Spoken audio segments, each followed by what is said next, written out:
Vamos ao vivo lá para a sede da Superintendência da Polícia Federal em Brasília, onde o ex-presidente Jair Bolsonaro está em prisão preventiva. A Carolina Nogueira já está com a gente, falando ao vivo. Carol, bom dia para você. Queria que você falasse para a gente como é que está a movimentação, se tem algo diferente aí na frente e também as informações que você tem sobre a audiência de custódia. Bom dia para você. Bom dia, Mauro. Bom dia a todos que nos assistem. Bem, a movimentação por aqui na Superintendência da PF, por enquanto é tranquila. A gente não vê apoiadores do ex-presidente Jair Bolsonaro por aqui, por enquanto, né?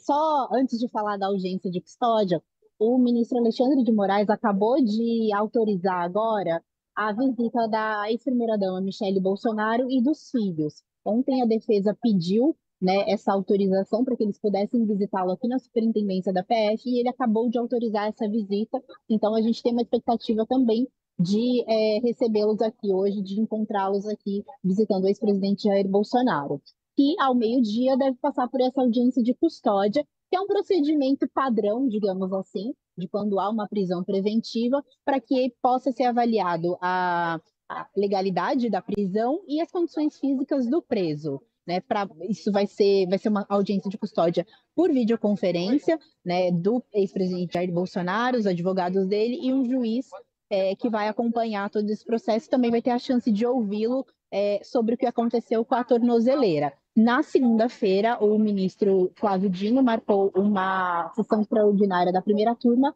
para validar ou não a decisão do ministro Alexandre de Moraes sobre a prisão preventiva do Jair Bolsonaro.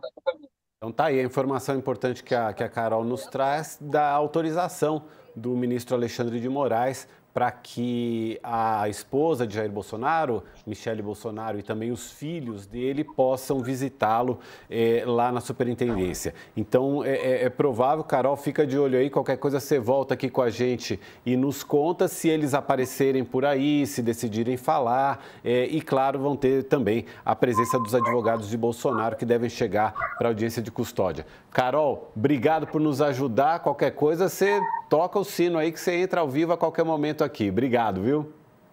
Pode deixar. Obrigada, Mauro. Tchau, tchau.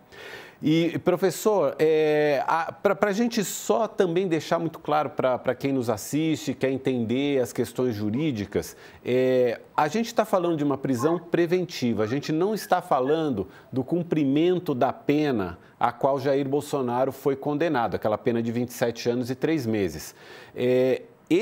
O cumprimento dessa pena pode começar, tem chance de começar já na semana que vem, existe essa possibilidade, não é? Como é que funciona? Muito bem, Mauro. Exatamente. Na verdade, Bolsonaro está condenado, mas ainda não há definitividade nessa condenação, não há o trânsito em julgado. Houve um recurso, chamado embargo de declaração, esse recurso já foi julgado, já foi publicada a decisão, né? O nome técnico é o acórdão, quando se trata de um tribunal, e agora está se esperando transcorrer o prazo da publicação do acórdão para a decretação do trânsito em julgado. É esperado que os advogados, tanto de Jair Bolsonaro quanto dos outros réus condenados, tentem apresentar novos recursos.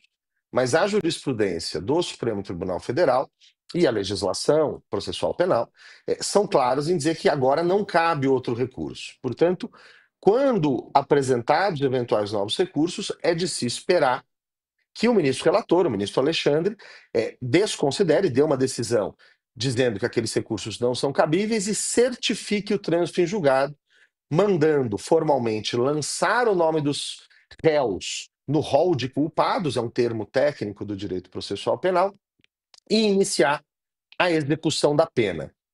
Aí nós teremos, numa situação como essa, em que Bolsonaro está preso preventivamente, uma conversão da sua prisão preventiva em prisão-pena. Talvez não haja uma mudança física, talvez ele já esteja no mesmo local em que vai ser determinado o cumprimento da pena, mas aí deixa de estar preso porque tentou violar a tornozeleira, porque tentou angariar pessoas para impedir a execução da lei penal, que são os motivos invocados para a prisão provisória, e passa a estar preso porque foi condenado a 27 anos e 3 meses. Um detalhe importante é que existe no direito penal um mecanismo pelo qual a pessoa que é presa definitivamente a cumprir a sua pena, ela vai descontar desse período aquele que ela passou presa preventivamente, inclusive em prisão domiciliar. Então, todo esse tempo, todos esses meses que Bolsonaro já está em prisão domiciliar, vão ser reduzidos dos 27 anos e 3 meses que ele tem a cumprir perante a sociedade, para que a pessoa não passe mais tempo do que aquele que foi determinado.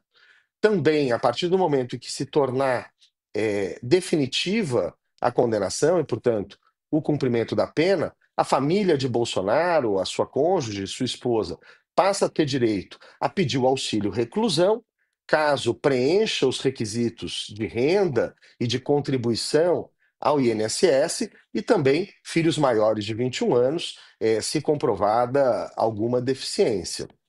É uma situação válida para todos os brasileiros, né? A gente sabe que não é um benefício ao preso, mas algo que decorre da contribuição ao sistema de previdência social. Todas e todos têm direito a essa política do governo. Professor, o que a defesa ainda pode fazer nos dois casos, tanto no caso do processo, que está quase transitando em julgado, mas que eu acho que tem um prazo que termina entre hoje e amanhã para os chamados embargos no Supremo Tribunal Federal, e também o que a defesa pode fazer em termos dessa prisão preventiva, que são duas coisas separadas. Veja, com relação à prisão preventiva, a defesa pode tentar apresentar alegações e conversar, despachar com os outros ministros e a ministra que compõem a primeira turma, para tentar convencê-los a votar contra a validação da decisão do ministro Alexandre de Moraes na sessão convocada pelo presidente da turma, o ministro Flávio Dino, para amanhã. Essa é o único espaço que há para contestar a prisão provisória nesse momento. Com relação ao mérito do processo, é apresentar dentro desse prazo algum recurso convencendo o ministro relator de que não se trata de um discurso incabível. Penso ser difícil imaginar uma situação que isso seria aceito, mas claro que tanto o ex-presidente Jair Bolsonaro quanto os outros acusados têm advogados e advogadas muito competentes que eventualmente podem imaginar alguma situação. Eu confesso que não consigo pensar o que poderia agora impedir a certificação do trânsito em julgado. Um ponto, acho que importante, dentro daquilo que havia sido destacado pela Thaís e também por você, Mauro, dessa atenção muito grande que está sendo dada pelo ministro Alexandre de Moraes ao cumprimento de todas as regras, para que não se possa, de forma alguma, questionar o procedimento, é inclusive o deferimento, num domingo, pelo relator de um caso criminal, da visita de familiares antes mesmo da audiência de custódia. Seria um sonho para as pessoas em situações como essa pelo Brasil, se pudessem ter esse nível de atenção e poder ter o deferimento desse tipo de visita. A gente sabe como são as visitas normalmente no sistema prisional, uma vez por semana, limitadas a uma pessoa para cada preso, com todo um processo vexatório para se chegar a essa visita, demorando meses às vezes para serem autorizadas. E vejam que eu não estou aqui dizendo que está errado o relator, pelo contrário, o relator está certo e deveria servir de exemplo para todo o resto do sistema de justiça brasileiro. É um ótimo